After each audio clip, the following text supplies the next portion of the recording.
Buen día tengan todos ustedes. Espero que se encuentren muy bien, que estén teniendo un excelente día. Soy la psicóloga Paula Barrios y vamos a continuar con la cápsula número 7 de esta materia. Ya les estoy compartiendo las diapositivas del tema.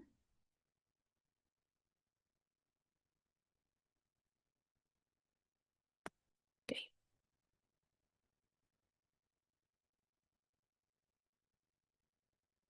Bueno, en esta sesión analizaremos las grandes estructuras teóricas que explican cómo surgen las emociones y de qué manera estas teorías transforman nuestra comprensión de la comunicación.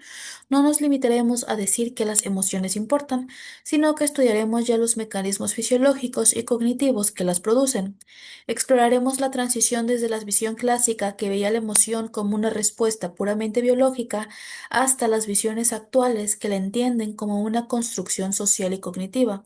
El objetivo es que el estudiante pueda aprender a identificar cómo la estructura de un mensaje puede activar diferentes rutas emocionales en el receptor y cómo la comunicación empática se convierte en la herramienta técnica superior para la gestión de crisis, el liderazgo y la salud mental.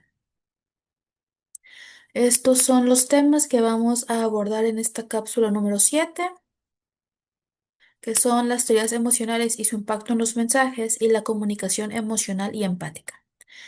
Primero tenemos la teoría de James Lange en 1884 que propuso una idea revolucionaria. No lloramos porque estamos tristes, sino que estamos tristes porque lloramos. Según esta visión, la emoción es la interpretación que el cerebro hace de las respuestas fisiológicas. En el contexto de la comunicación, esto tiene un impacto directo en el lenguaje no verbal. Si un orador adopta una postura de poder y respira profundamente, su cerebro recibirá señales de calma y de seguridad, mejorando la calidad de su mensaje. Para el receptor, esta teoría sugiere que los estímulos físicos de la comunicación, por ejemplo, un tono de voz estridente o una proximidad física excesiva, disparan una respuesta corporal automática que luego el cerebro etiqueta como una emoción específica. Por tanto, el control de la fisiología es el primer paso para una comunicación emocionalmente estable.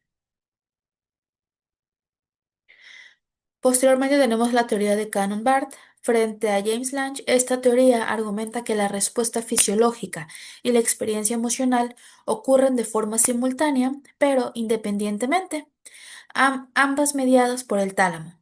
En la comunicación, esto explica por qué a veces reaccionamos instantáneamente ante un mensaje insultante. Sentimos la ira al mismo tiempo que nuestro corazón se acelera. Esta teoría subraya que la comunicación emocional no es un proceso lento de reflexión, sino que es una respuesta de emergencia del sistema nervioso. Para el psicólogo de la comunicación, entender Cannon-Barth implica reconocer que no podemos detener la emoción una vez que el estímulo ha sido percibido. Lo que sí podemos hacer es gestionar la conducta resultante. La simultaneidad de la respuesta exige que los comunicadores desarrollen una alta capacidad de autorregulación para no ser secuestrados por el impacto inmediato de los mensajes entrantes. La teoría de los dos factores. Esta teoría más influyente para la comunicación social. Esta teoría nos postula que la emoción depende de dos factores. Depende de una activación fisiológica y de la etiqueta cognitiva que le ponemos según el contexto. En un experimento famoso, sujetos con una misma activación física sintieron alegría o ira dependiendo de cómo se comportaba la persona que tenían al lado. En comunicación, esto significa que el encuadre o el framing del mensaje es capaz de redefinir lo que el receptor siente. Un argumento del ritmo cardíaco durante un discurso puede ser interpretado como el entusiasmo si el orador es inspirador o como ansiedad si el contexto es amenazante. La maestría comunicativa reside en proporcionar al receptor la etiqueta cognitiva adecuada para que su activación emocional se alinee con los objetivos del mensaje. La teoría de la evaluación cognitiva. Lazarus introdujo la idea de que la emoción es el resultado de una evaluación del evento. Antes de sentir, juzgamos si el mensaje es relevante para nuestro bienestar y si tenemos los recursos para afrontarlo. Si un jefe comunica un cambio en la empresa, el empleado sentirá miedo si evalúa un cambio como una amenaza o como esperanza si lo evalúa como una oportunidad. La comunicación empática utiliza este principio intentando influir en la evaluación del otro, ofreciendo recursos, claridad y apoyo para que el receptor pase de una evaluación de amenaza a una de desafío. Aquí el lenguaje no solo transmite datos, sino que intenta modificar el juicio de valor que el receptor hace sobre la realidad comunicada. Después tenemos las teorías constructivistas. La visión más moderna, liderada por Lisa Feldman, sostiene que las emociones no están cableadas en el cerebro de forma universal, sino que son predicciones que el cerebro construye basadas en experiencias pasadas y en conceptos culturales. Esto cambia radicalmente la comunicación intercultural. Un gesto o un tono que en una cultura se construye como de respeto, en otra puede construirse como desinterés. Entonces, la comunicación emocional, bajo esta teoría, deja de ser una búsqueda de llaves universales para convertirse en un proceso de negociación de conceptos. El comunicador debe asegurarse de que los conceptos emocionales que está utilizando sean compartidos por su audiencia, evitando asumir que su tristeza o su alegría se perciban de la misma forma en el mapa mental del otro. La comunicación emocional. La comunicación emocional ocurre cuando el objetivo principal del mensaje es la expresión o el contagio de estados afectivos, más que la transmisión de datos técnicos. En psicología se estudia el fenómeno del contagio emocional, donde las neuronas espejo del receptor se sincronizan su actividad con las del emisor. Entonces, un líder que comunica con pasión real activa circuitos de recompensa en sus seguidores. Sin embargo, para que la comunicación emocional sea efectiva, debe existir esta autenticidad. El cerebro humano ha evolucionado para detectar microincongruencias entre el lenguaje verbal y el lenguaje paraverbal. Si el receptor detecta que la emoción es manipulada, se activa un giro cingulado anterior asociado con la detección de errores y la desconfianza, anulando cualquier posibilidad de conexión real. La definición y los niveles de la empatía en la comunicación. La empatía no es un sentimiento vago, sino un proceso psicológico con tres niveles claros que deben integrarse en la comunicación. Primero tenemos la empatía cognitiva, que es el entender la perspectiva del otro, saber qué piensa. Después tenemos la empatía afectiva, que es sintonizar con el sentimiento del otro. Y por último tenemos la preocupación empática, que es la motivación para actuar en beneficio del otro. Una comunicación empática incompleta, cuando es solo cognitiva, puede ser utilizada para la manipulación. La comunicación verdaderamente empática requiere que el emisor valide la emoción del receptor, es decir, que pueda entender por qué esto te frustra, que pueda entender por qué lo que está diciendo le molesta, por qué es triste o por qué está enojado, antes de intentar resolver cómo tal el problema. Validar no es necesariamente estar de acuerdo, sino es reconocer la realidad psicológica del interlocutor, lo cual reduce instantáneamente sus niveles de cortisol y abre su disposición al diálogo racional. La escucha activa. La escucha activa es la manifestación conductual de la comunicación empática. No es oír, sino es realizar este esfuerzo psicológico para procesar la totalidad del mensaje, incluyendo lo que no se dice. Técnicas como el parafraseo, que es repetir con tus palabras lo dicho por el otro, el reflejo de sentimientos que parece que sientes presionado, o el uso de reforzamientos no verbales, como puede ser el contacto visual, inclinación hacia adelante, son fundamentales. Desde la psicología, la escucha activa funciona como un proceso de espejo social que le devuelve al otro una imagen clara de sí mismo, ayudándole a organizar sus propios pensamientos. Cuando alguien se siente escuchado profundamente, su sistema nervioso simpático se relaja, lo que facilita la resolución de conflictos y el fortalecimiento de los vínculos interpersonales o profesionales. ¿Cuáles son las barreras a la empatía en la comunicación? Existen obstáculos psicológicos que bloquean la comunicación empática. Uno de los más comunes es el sesgo de similitud. Nos es más fácil empatizar con quien se parece más a nosotros en valores o en apariencia. Otra barrera es el agotamiento por compasión, común en profesionales de la salud o la educación, donde el cerebro se protege del dolor ajeno, apagando entonces la respuesta empática. También destaca el deseo de arreglar las cosas demasiado pronto. A menudo el receptor necesita ser validado emocionalmente antes de recibir soluciones lógicas.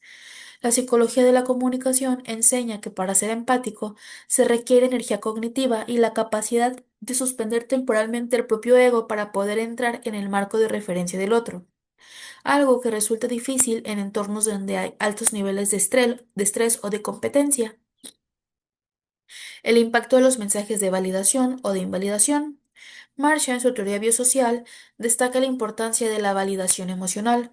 Un mensaje de validación reconoce que las emociones que el otro tienen sentido en su contexto. Por el contrario, los mensajes de invalidación son psicológicamente devastadores.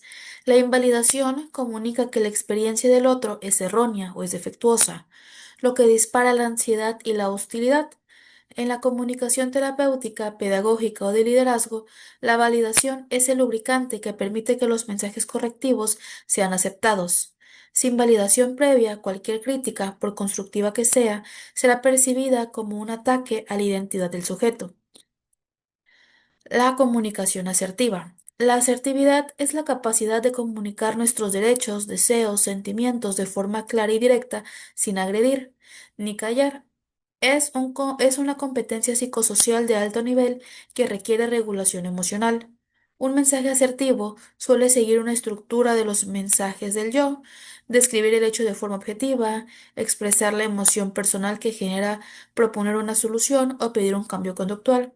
Por ejemplo, cuando llegas tarde a una reunión, te sientes frustrado porque se pierde el tiempo, por lo cual me gustaría que para la próxima avisaras con antelación. Entonces ahí encontramos un hecho, una emoción y una petición.